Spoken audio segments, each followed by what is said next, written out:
Buenas. Buenas tardes. Hola, profe. Hola, Vamos a hola. esperar unos minutos para que entren todos, ¿verdad, profe? Sí, esperemos unos minutos. Ok.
A ver, ¿tienen alguna pregunta, alguna duda? Estamos en semana de repaso, así que por lo tanto posiblemente tengan dudas. Profe, Ujú. me quedó, ¿cómo se llama? Los ejercicios del otro día. No, el último paso no lo entendí muy bien. ¿De qué lo que era ese ejercicio o qué es lo que estábamos haciendo? ¿Era de los ejercicios propuestos? Sí, los ejercicios propuestos eran. Ya, a ver, déjeme. Era si no me equivoco, el último. Estaba. ¿Será este? Sí, Ya. lo estaba desarrollando y tuve varios problemas y no pude, y así que quería ver si usted me podría mostrar los pasos que usted seguiría y compararlo más que nada. Bueno, ahí lo voy a mirar, ¿ya? Sí, pero comienza la clase normal y corriente, así que no se preocupe. Ya, no, pero sí, en realidad, insisto, esto tiene que ver con que ustedes este es un repaso, por lo tanto, es materia que ya algo vimos, ya, por lo tanto, el hecho que pregunten está bien, digamos, eso hay que hacer, ¿ah? Eso hay que hacer. Ya, miren, entonces, voy a cambiar de pantalla.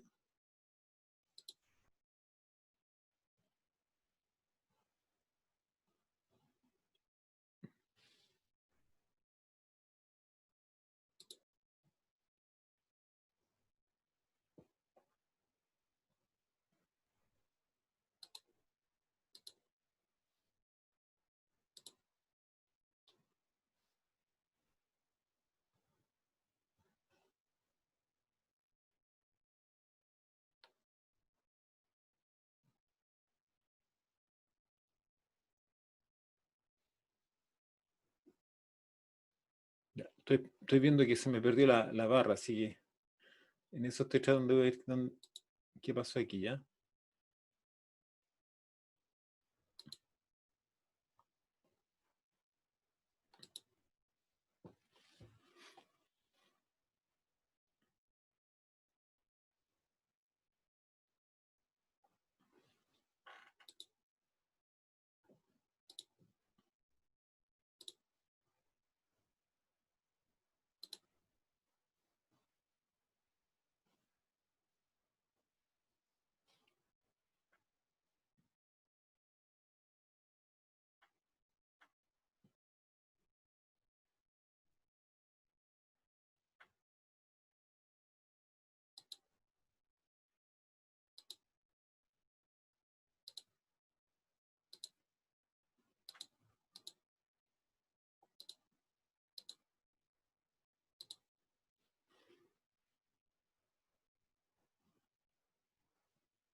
A ver, estoy tratando de ver, digamos, el tema de la barra, y no sé dónde, dónde me quedó la barra aquí, pero para ir adelantando un poco, aquí cuando se resuelve ese problema, ¿cierto? El que ven el problema, ¿cierto? En este momento están viendo el problema, los ejercicios propuestos, Sí, profe. ya. Bueno, ahí yo no sé si lo que trató de hacer usted es primero sacar las raíces. Sí, saqué la raíz. Ya, y las raíces le dieron, ¿de qué tipo de raíces le dieron? Ay, ¿cómo se dice esta raíz? Se me olvidan los nombres. A ver, dame un segundo. ¿Reales, reales distintas, le dieron reales iguales o complejas? Compleja me dio.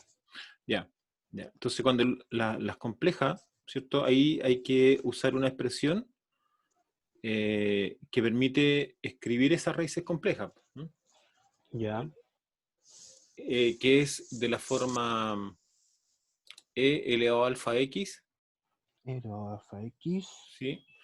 Paréntesis, Ya. eh,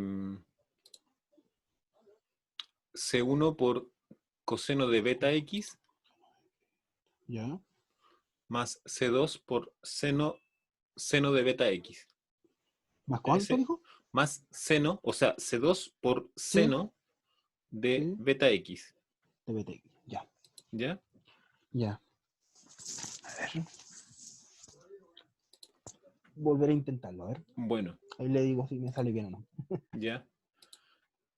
Ya. Estoy con problema aquí.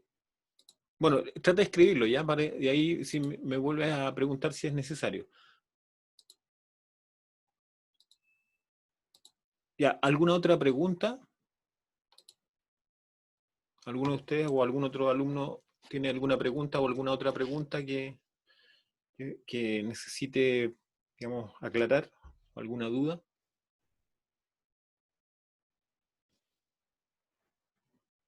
No, profe. Ya. Entonces, voy a seguir con el repaso, ¿ya? El otro método, ¿cierto? El otro método que se agrega, digamos, nosotros comenzamos a trabajar con las ecuaciones diferenciales de segundo orden homogéneas. Yo les decía que hay que tener ojo también con esto porque no necesariamente todas las ecuaciones, digamos, son del orden de segundo orden. Uno podría tener una de tercer orden, cuarto orden, y la única diferencia que tiene con las de segundo orden es que ya no va a tener dos raíces, sino va a tener tres raíces, cuatro raíces, etcétera, ya dependiendo del orden de la ecuación diferencial. Por lo tanto, no hay que perder, no hay que perderse en ese sentido también respecto de eso, que cuando uno resuelve ecuaciones diferenciales, la metodología, la forma de resolver una ecuación diferencial de tipo homogénea se puede extender a una ecuación diferencial, digamos, de segundo orden, tercer orden, cuarto orden, inclusive n orden, ¿ya? Y la forma de trabajo es la misma. Luego, ¿cierto? Nosotros comenzamos a mirar otro tipo de ecuaciones diferenciales, que ahora, en vez de hablar de ecuaciones diferenciales homogéneas, ¿cierto? Las homogéneas las diferenciamos, bueno, mantenemos algunos elementos, digamos, característicos que son que sean coeficientes constantes, eso lo mantenemos. Lo que cambiamos es que sean homogéneas. Entonces, ahora el lado derecho no va a ser cero, ¿ya? El lado derecho no va a ser cero, sino que va a ser distinto de cero. Entonces, cuando hacemos ese cambio de que el lado derecho ya no es cero, ya no podemos utilizar el mismo método, ¿ya? El mismo método de la resolución de ecuaciones diferenciales homogéneas, eh, ya sea de segundo, tercero o lo que sea el orden. Entonces necesitamos otro método, ¿ya? Otro método, porque del momento en que le cambiamos la condición de ser homogénea a no homogénea, ahí ya se requiere de otro método. Entonces, para resolver ese tipo de ecuaciones diferenciales, se utiliza lo que se conoce como el método de variación de parámetros, ¿ya? O variación de constante, en algunos textos también se detalla de esa forma. ¿En qué consiste este método? Este método consiste en que, eh, primero habría que entender que las soluciones de una ecuación diferencial no homogénea, ¿ya? No homogénea, la no homogénea, la que tiene el lado derecho distinto a 0, a eso me refiero, su solución general está compuesta por dos partes de soluciones, ¿ya? Una parte que es la solución homogénea, que es la que conocemos nosotros anteriormente, y se agrega una solución particular. Entonces, cualquier ecuación diferencial no homogénea con coeficientes constantes, ¿cierto? Hasta el momento lo que tendríamos sería una parte de, como solución general, una parte de la solución homogénea y una parte particular. Entonces, el método de variación de parámetros lo que hace es encontrar esta solución particular. Entonces, lo que trata de hacer es encontrar esta solución particular usando las soluciones de la ecuación homogénea, ¿ya? Entonces, más o menos esa es la característica de este método. Entonces, se parte con esta ecuación diferencial, que es la que está señalizada como 11. Entonces, la diferencia, ¿cierto? La diferencia con las anteriores es que ahora el lado derecho hay una función, ¿ya? Una función que depende de x. En las anteriores, el lado derecho era 0. Entonces, lo que hay que hacer, ¿cierto?, es buscar la forma de la solución. Y acá está planteado. Entonces, en una primera etapa, uno lo que hace, toma la ecuación diferencial y la establece como una ecuación diferencial homogénea, ¿ya? La deja como homogénea, la resuelve. Y de ahí aparecen estos valores que aparecen allí, que el I1 y el I2. Esos dos, el I1 y el I2, son soluciones de la ecuación diferencial homogénea, ¿ya? Luego, la solución particular, que es la I sub P, se construye de la forma siguiente. La solución, ¿cierto?, de la parte homogénea 1 se multiplica por una función U1. La solución homogénea, ¿cierto?, 2 se multiplica por una función U2. ¿Y el problema en qué consiste? El problema consiste en determinar esas funciones. Determinar qué función es U1 y qué función es U2. En ese consiste el problema de, digamos, de encontrar esta solución. Entonces, si nosotros pensamos en esto como solución, ¿cierto? Esto es una solución, o sea, que tenga esa forma, básicamente porque el método parte de esta forma, pero es solución. Por lo tanto, si es solución, yo saco la primera derivada, la segunda derivada y las sustituyo acá, en la ecuación 11, ¿cierto? La primera derivada, la segunda derivada y la función. ¿Qué tendría que pasar aquí? Esto tendría que transformarse en una identidad. ¿Por qué? Porque es una solución. Independiente que se llama particular, ¿cierto? Es solución, digamos. No pierde la característica de ser solución.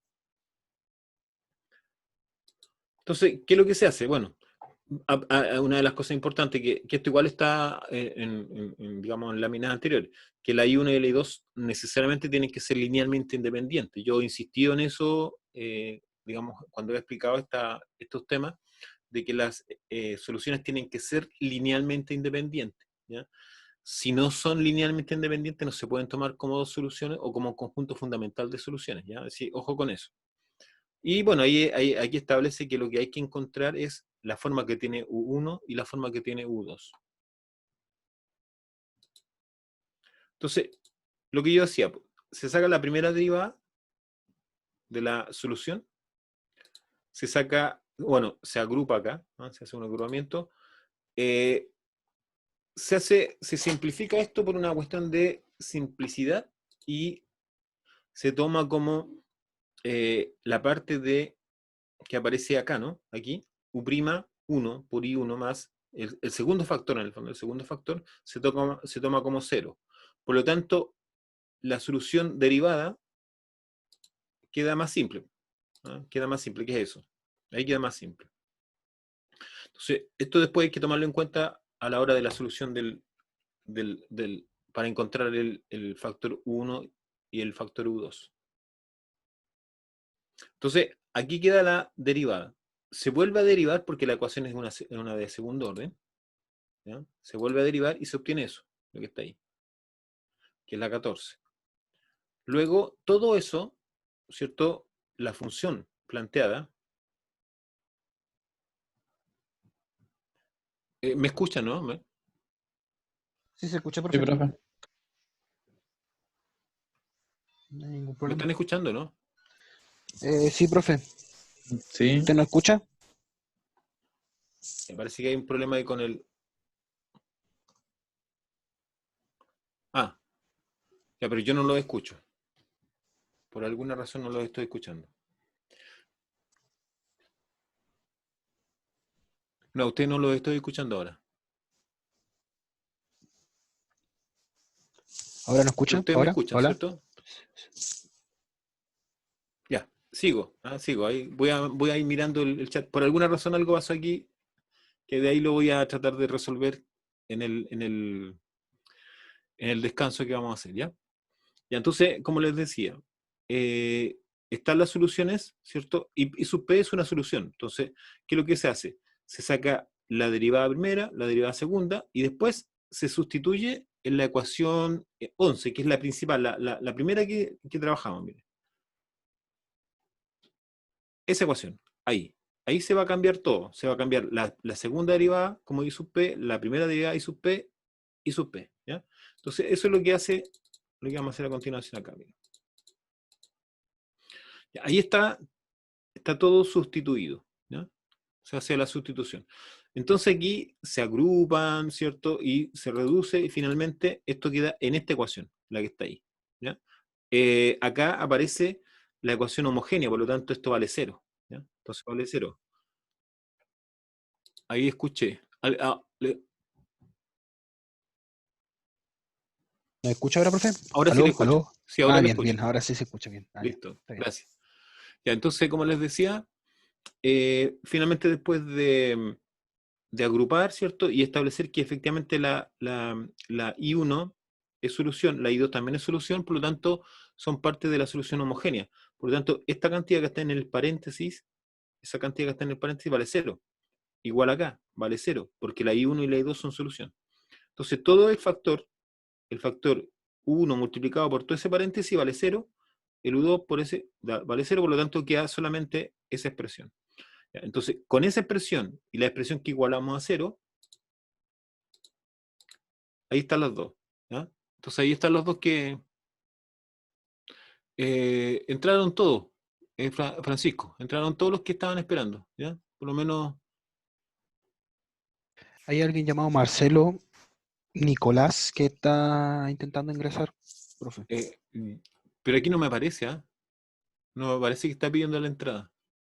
Ahí está, Entonces, ahí está. ahí sí, ¿Llegó? sí, ahí Ah, ya. está, ahí está uniéndose. Ya, gracias. Ok. Ya, entonces, finalmente queda esto, po, ¿ya? Queda esto que son las dos ecuaciones y no se olviden que la incógnita es la U1 y la U2, ¿ya? Entonces, finalmente, lo que uno hace aquí es que usando Kramer, que es un sistema de ecuaciones, finalmente obtiene los valores de 1 y U2, pero prima, ¿ya? U1 prima, U2 prima. Luego, como sabemos que la derivada es la inversa de la integral o la integral a la inversa de la derivada, se obtienen ahí lo que es 1 y U2, ¿ya? Entonces, esa es la forma como se obtienen estos valores. Y después, bueno, ahí está el ejemplo, pero con eso ya está listo, porque eso era lo que nosotros teníamos que obtener, ¿ah? Eso era lo que había que determinar una vez que ya, eh, ¿cierto?, queremos construir la función, la solución particular, ¿ah? No se olviden que esto parte aquí, ¿ah? Que esto parte de esta forma, aquí, ¿ya? Esto es lo que nosotros queremos obtener esto. Entonces, y uno lo tenemos, y dos lo tenemos, ¿ya? Lo que no tenemos, ¿cierto? Es U1 y U2. Pero eso se obtiene al final, ¿cierto? Al final cuando vaya resolviendo el sistema de ecuaciones, ¿cierto? Usando Kramer, y ahí tenemos. Ahí está U1 y U2. ¿Ya? Ese es más o menos la idea que está detrás de este método. ¿Ya? ¿Alguna pregunta, alguna duda? Por el momento no, profe, pero no lo cambie, por favor.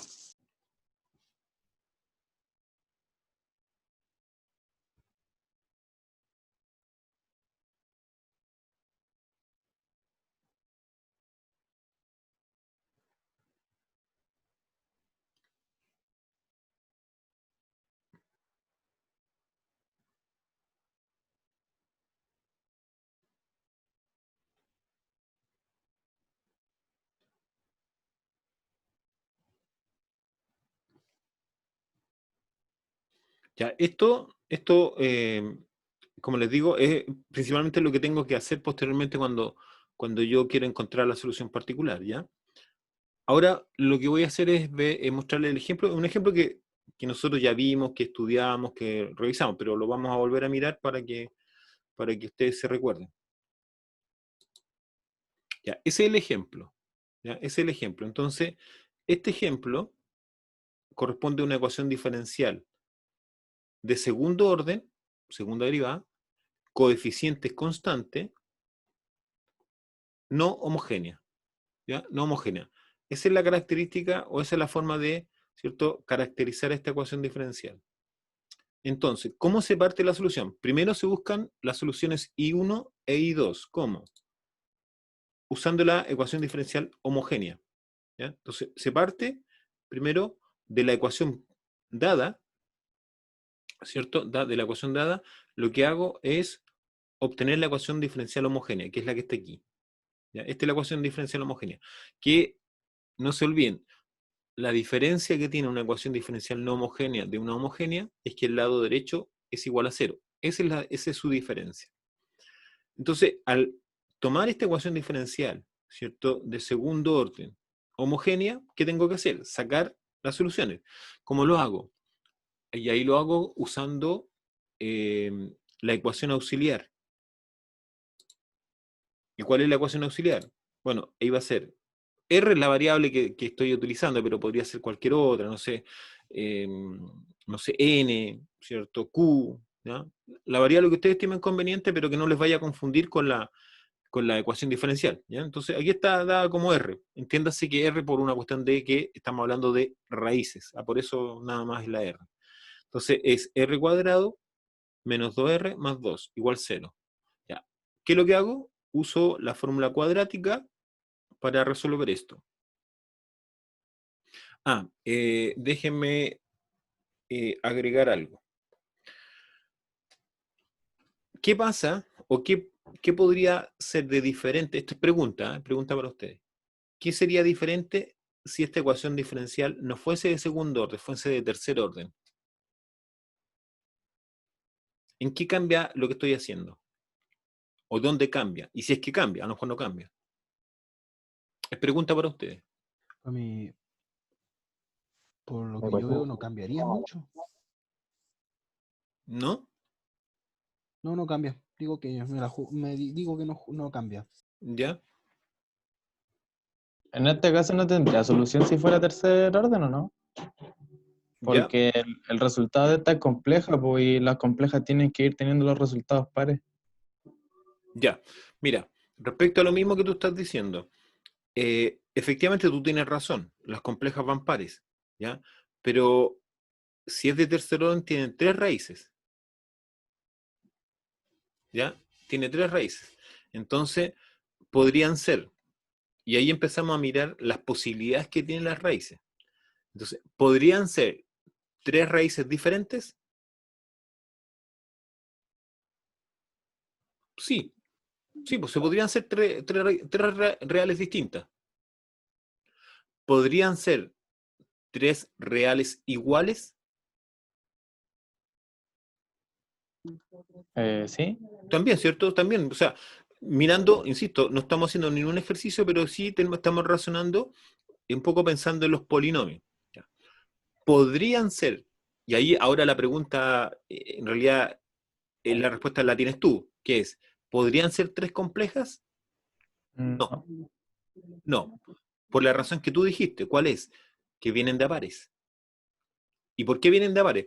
Porque cuando los coeficientes de la ecuación son números reales, ocurre lo que estoy diciendo, que vienen de a pares. Pero cuando los coeficientes de la ecuación son números complejos, eso no ocurre, ¿ya?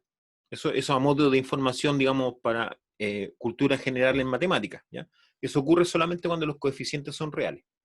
Ya, pero pensemos, vamos, centrémonos en los coeficientes reales. Resulta que si hay una raíz compleja, está su conjugada, que es el par. Pero hay una que podría ser real. Entonces, ¿sí tiene solución? ¿Por qué? Porque podríamos tener tres raíces. Dos complejas, que en el fondo son la compleja, una y su conjugada, y una real. Entonces, una ecuación de tercer orden no tendría problema en la determinación de sus raíces. El problema es cómo hacerlo, digamos, cómo resolver ese problema, cómo sacar las raíces. Ese es el problema, ¿ya? Pero de que va a tener raíces, va a tener. ¿Me entienden, no? Sí, sí, sí, lo entiendo, profe. Por mi Ya, parte, sí. entonces, ¿qué podría ocurrir? ¿Qué podría ocurrir si esto fuese un polinomio de grado 3? Tendría una I1, una I2 y tendría una I3. ¿Estamos de acuerdo, no? Sí, profe. Ya.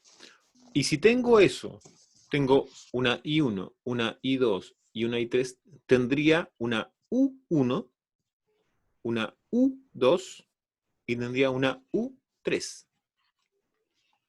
Entonces tendría que determinar tres funciones, ¿cierto? Y no dos.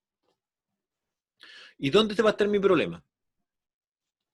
En que tengo que usar, ¿cierto? Voy a tener que tener un sistema de 3x3. Y ahí voy a tener que tener el cuidado de cómo resolver ese sistema para posteriormente despejar los valores de 1, U2 y U3. ¿Ya? Pero el razonamiento, o sea, la forma de enfocarlos es igual a la que estamos haciendo nosotros. La única diferencia es que ahora, en vez de aparecer dos funciones desconocidas, van a aparecer tres funciones desconocidas. Si la ecuación diferencial es de cuarto orden, van a haber cuatro funciones desconocidas. Y así sucesivamente. Entonces, el problema cuando uno aborda este tipo de ecuaciones, no es tanto el cómo, ¿cierto?, llego a las soluciones, sino que de alguna forma la operativa que tengo que utilizar para resolverlas. Entonces ahí tendré que usar, por ejemplo, matrices, ¿ya? Matrices para encontrar las soluciones.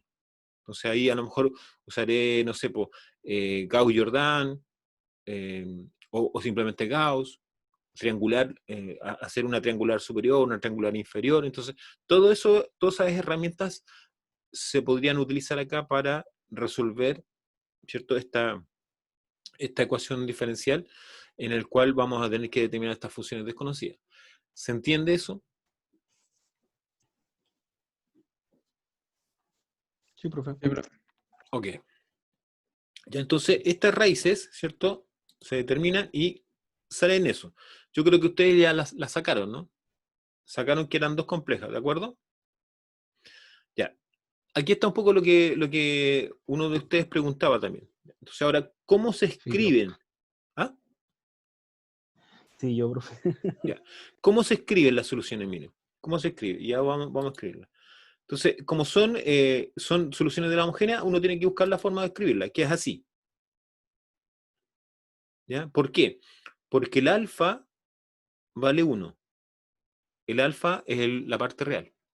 Y el beta también vale 1. Entonces ahí está escrita, ¿ves? Entonces la solución homogénea va a ser e elevado a x C1 coseno de beta x, el beta vale 1, más C2 seno de beta x, que también vale 1. ¿Ya? O sea, el mismo, bueno, es único ahí, beta. ¿Ya? Entonces, de estas dos, en realidad ya ahí tengo la solución homogénea, pero yo tengo que separar y reconocer cuál es I1 y cuál es I2. Entonces aquí distingo. I1 va a ser lo que está como primera parte de la solución, no se considera la constante, no se considera, ahí queda simplemente e elevado a x coseno de x, y la segunda será e elevado a x seno de x. En la solución I1 y en la solución I2 no van las constantes van cuando está planteándose la solución general. ¿Se entiende?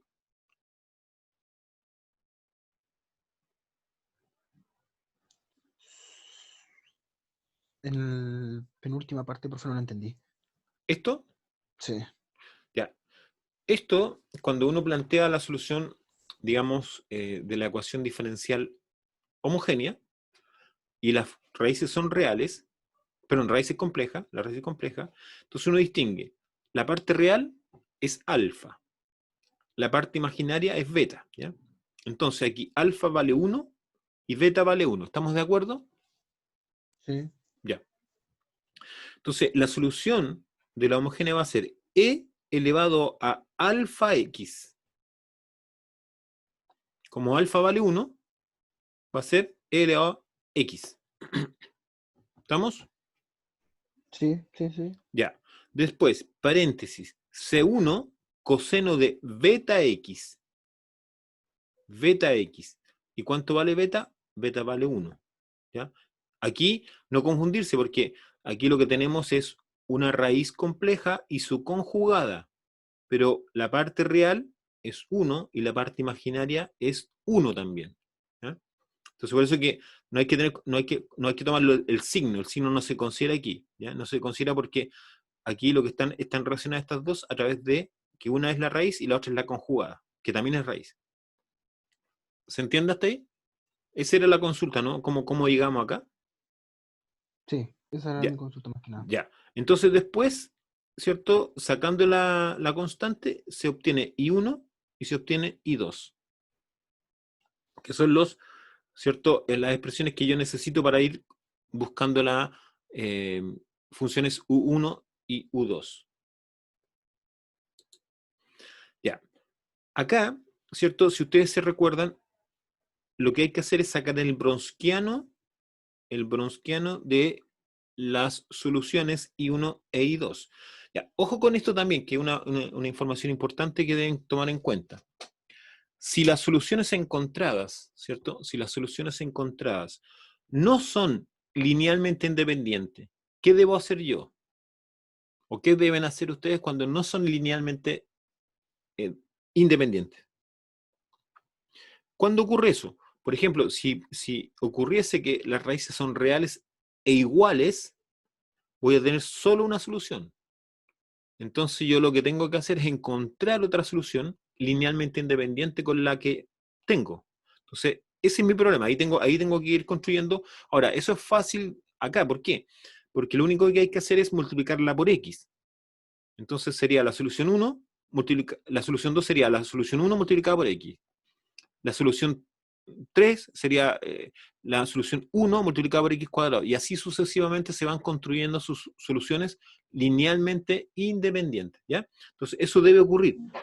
Las soluciones tienen que ser linealmente independientes.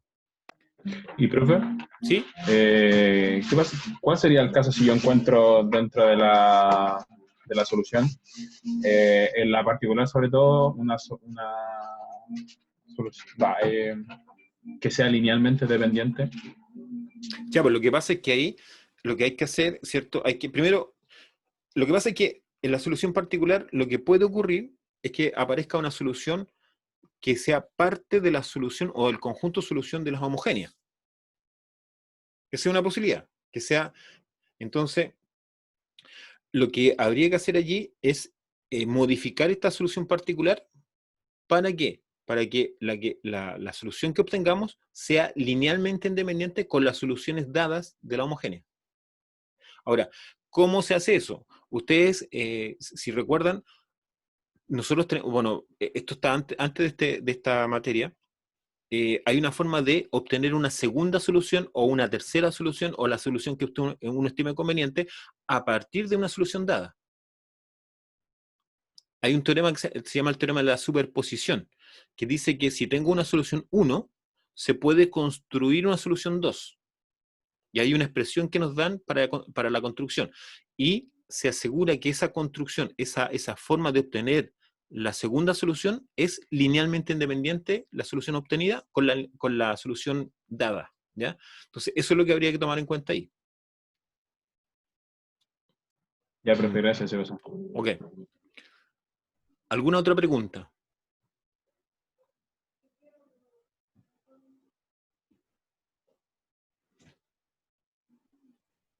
Ya, entonces aquí calculamos el bronsquiano. Acuérdense que el bronsquiano para esto es, aquí está I1, arriba, ¿cierto? I1, y abajito está su derivada, en la misma columna. Aquí está I2, ¿cierto? Y abajito está su derivada. Luego, esto es un determinante, por lo tanto se saca diagonal principal menos diagonal secundaria, se hace todas las simplificaciones, esto se puede, ustedes lo pueden hacer paso a paso si quieren y ven las simplificaciones, y finalmente queda esto. El bronsquiano queda como E elevado a 2x. ¿Ya? Ese sería el valor de ese bronsquiano, que sería el determinante que yo acabo de mencionar.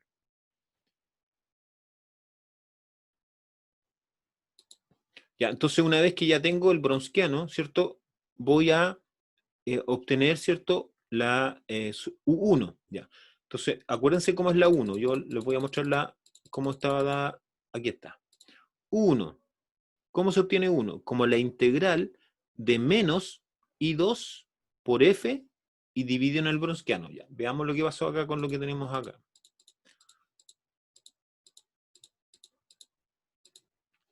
1 menos la integral de I2 por la F, ¿cierto? El valor, la expresión que está al lado derecho de la igualdad, y dividido en el bronsquiano.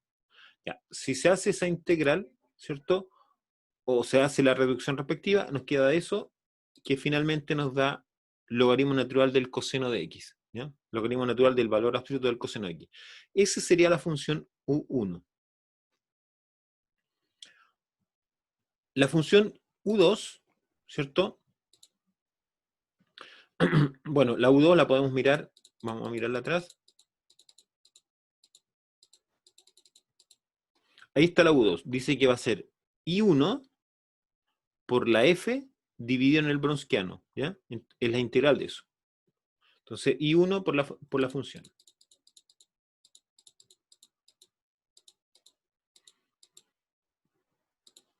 I1, ahí está I1, por la función, la f, la que está al lado izquierdo, al lado derecho, y dividido en el bronsquiano.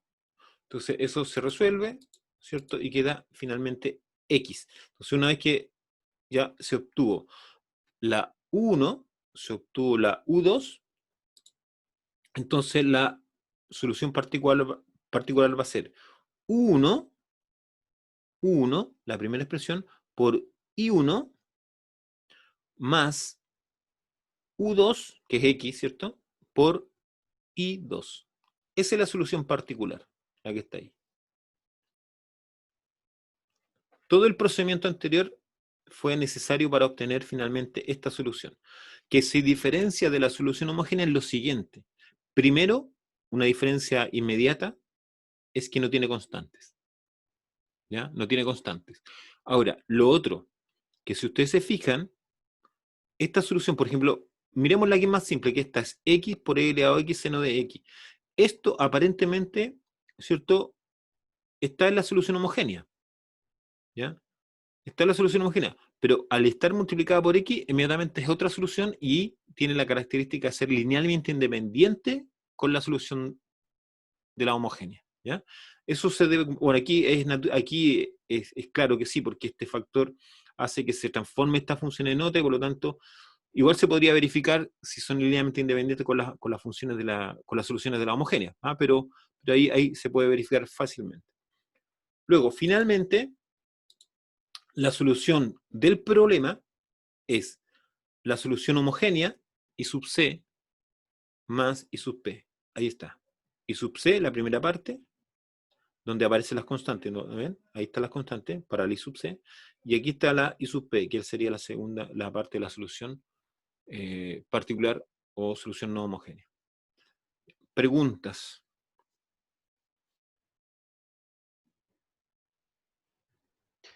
Ninguna, profe, pero déjeme copiar primero.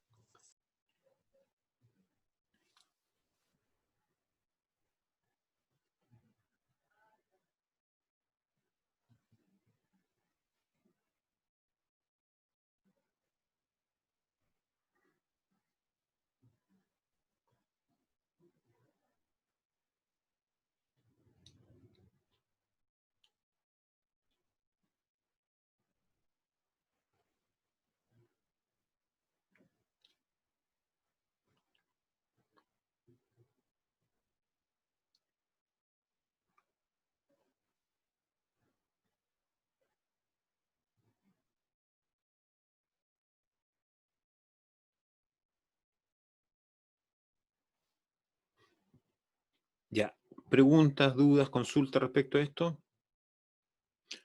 Esto es lo que hay que hacer cuando uno quiere encontrar la solución de una ecuación diferencial no homogénea, ¿ya? Entonces, a esta parte hay que llegar, que es juntar la solución no homogénea, perdón, la solución homogénea con la no homogénea, que es la particular.